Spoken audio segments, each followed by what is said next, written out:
Hello everyone, it's me again so soon. This one of course is not a leaf report, but it is a life report and all the stupid things I get up to. Got a bunch more stuff done with, having these a little bit of holidays, not a lot, but and some downtime during the Christmas break, and which is all coming to a close obviously, or has already.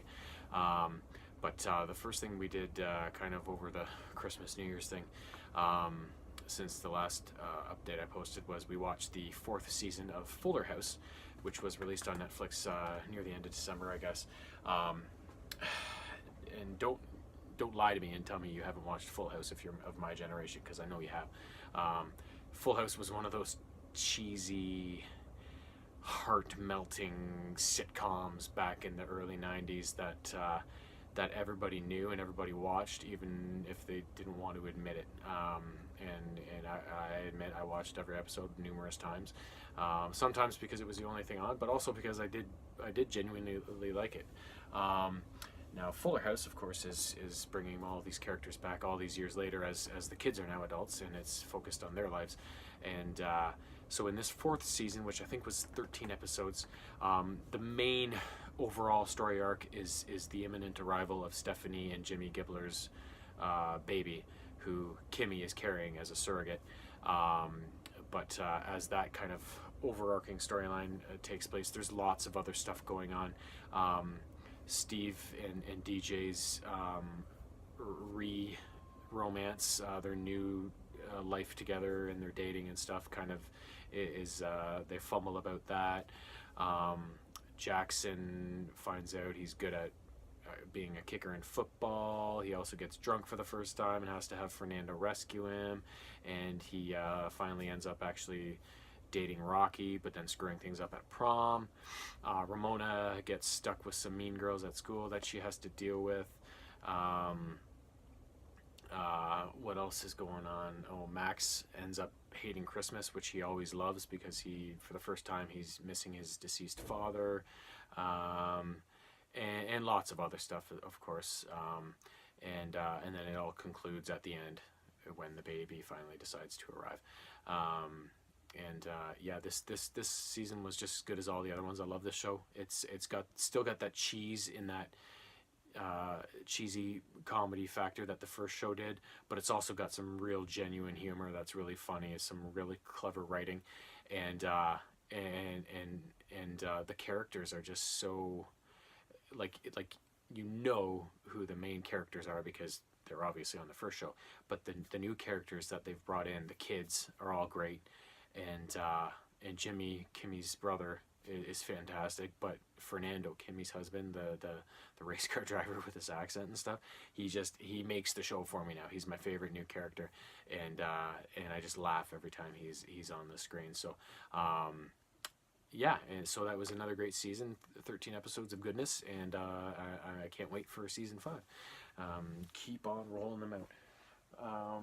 The next thing I did was I finished the first half of the season, volume 1 of the Power Rangers Turbo TV series.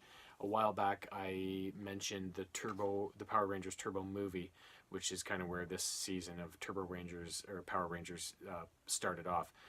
So in the TV series that followed it, it's the Power Rangers are back in Angel Grove, and they are everything's peaceful, but not for long. Divatox, their main enemy, she comes back, and the main thing she's trying to do is plant detonators all over Angel Grove, which she is using to destroy things, cause chaos, and ultimately, hopefully, destroy the Power Rangers so that she can get a foothold in there and take over Earth, of course.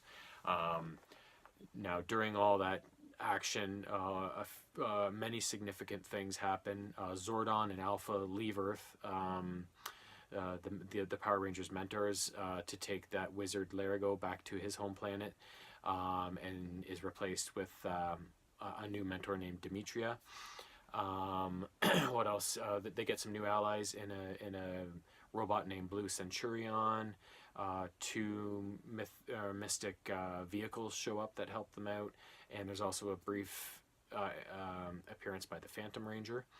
And the biggest event, though, is that there's kind of a changing of the guard pretty early on in the TV series, where Justin, the youngest Power Ranger, the Blue Ranger, he stays on because he's young, but the other four, which are Tommy, Adam, Tanya, and Kat, they are kind of retired.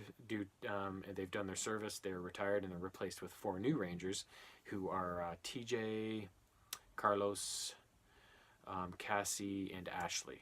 So there's kind of a big changing of the Power Rangers there, and they continue on to battle Divatox and her minions, like their predecessors did. So, yeah, so then that's only the first half of the season, so there's no resolution, but I've got the second half of the season queued up and ready to go, hopefully in the near future, so I will mention that once that is done.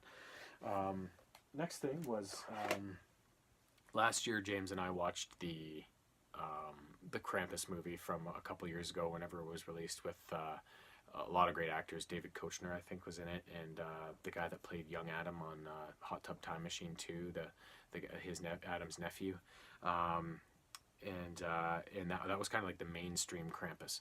But there's also some B movie Krampuses, and this is the one that we watched here. Krampus the Christmas Devil. It takes place in a small, I think, northern New York town where this guy, Jeremy, is taken as a child in 1983 by Krampus, who is the evil brother of Santa Claus, Saint Nick. And instead of giving kids presents at Christmas time, he takes the kids who have been super bad and he kills them. That is Krampus. So we see Jeremy as a child escape Krampus, and when he gets home, he's shaken up, and then it fast forwards many years later when Jeremy is now a police officer in his hometown, and he has changed his ways. He's become a good person, and his main focus as a police officer is the disappearance of children, which he's been tracking all over the globe as they happen in these clusters, and there's even a knot of disappearances and murders that have happened in his own town, and he knows that it's the same guy that took him as a child. Now, he doesn't know he's a mythical, magical beast, but he knows it's the same person. So he's dead set on catching this guy, and so eventually he is able to track kind of Krampus to an area, and so he takes two of his cop friends in on a special mission, but they get caught. The two of them get killed, and Jeremy once again is the one who escapes and goes back to the station. The chief takes his badge and his gun away, tells him to go home, relax, and he'll have other officers handle it. But at the same time, a criminal that Jeremy had put away a year ago has gotten out of jail and is looking for revenge. And also, Jeremy's daughter Heather is on Krampus's naughty list. So soon, Jeremy's going to have some house guests, two nasty house guests. And so the action all culminates in this kind of free-for-all at Jeremy's house, where his family, Krampus, and this criminal and his cronies all kind of get mixed up in a final confrontation. And let's say the movie doesn't end on a positive note. So and there is a sequel, so we will be watching that soon, hopefully, and we'll see kind of how things end up, if there is some sort of resolution. Last up is a couple of games I finished recently. Well, we didn't finish this one. It's called Rogue Stormers. It's for the PS4. It's kind of like this, I don't know what steampunk is, really. I know that word, but the graphics on it kind of remind me of that. But it's kind of a free-for-all, up to 4 players, whether you're local or online. And you're in this town called Ravensdale, which is this weird place where everybody's gone crazy and they're all mutants. And then there's this evil baron or something like that who's kind of orchestrating all the madness. And so you take control of this team of Rogue Stormers and go and blast your way through all these levels and save the town. The only problem, this game is super hard. It doesn't save along the way. You kind of have to do the whole game in one shot without dying. and it's just we can't even get past the second level, no matter how hard we try.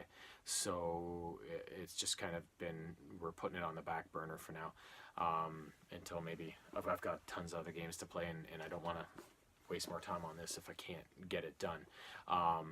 Now the game looks great, it plays great, it's super fun, it's just super impossible. Now it says that as you go along, your character upgrades, your weapons upgrade, and you get more powerful and stuff, but I haven't noticed that. so I'm putting it away for now. I'm too old, I don't have many years left, I can't spend it all in one game. The last one is one Jimmer put out a while back called Baja, Edge of Control. It's a game that focuses on like outback racing sort of thing. You're out in the wilds, and it's all over the place. It's in Mexico and stuff, all these courses, and you're in these big trucks with big tires, and competing in these different types of races. There's hill climbs, there's like circuit races where you do a number of laps, and then there's just ones where you go from point A to point B. It's just a kind of like not a circuit race, just a whatever you call it. And as you go along, you can do a season, and then you start at the lowest class of vehicles, and once you complete that circuit, you move up and up to the next one. And I think overall there's probably like at least 8 circuits you can do. So there's a lot of racing to do in this game, and it is a lot of fun. That being said, the game itself looks great. Like it's really sharp graphics.